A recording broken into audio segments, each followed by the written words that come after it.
Elena Vaita rakstīja, tiem, kas mīl Dievu, vajadzētu būt dziļi ieinteresētiem bērnos un jauniešos. Viņiem Dievs var atklāt savu patiesību un pestīšanu.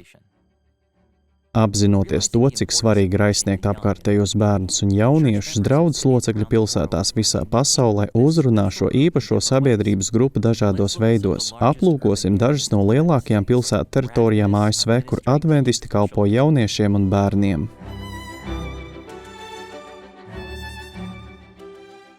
Losandželosa, Kalifornijā ir otra lielākā pilsēta valstī, un Losandželosas teritorijā vietnamiešu 7. dienas adventistu draudzes locekļi ievēroja, ka jaunākajām paaudzēm ir nepieciešams iemācīt vietnamiešu valodu, lai viņi spētu komunicēt ar saviem ģimenes locekļiem, kas nerunā angļu valodā. Draudze atvēra pirmo vietnamiešu valodas skolu pilsētā. Bērni nevien iemācās valodu, bet arī iepazīstas ar kultūru.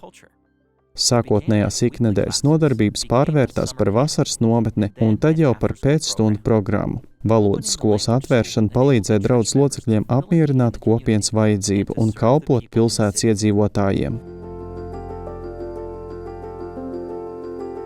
Čikāga, Iljonosā ir trešā lielākā pilsēta ASV.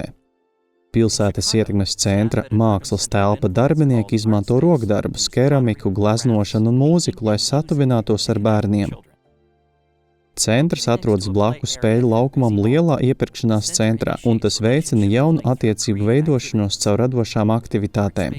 Mākslas telpa ir atvērta visu nedēļu, un tā sadarbojas ar dažādām iestādēm, kā skolām, lai padarītu šīs aktivitātes pieejamas bērniem. Centra mērķis ir darīt sabiedrībai zinām, ka šis centrs ir klātesošs, lai sniegtu svētības cilvēkiem apkārtējā teritorijā. Vai esi iedvesmots rīkoties, lai aizsniegtu kādu cilvēku grupu savā pilsētā?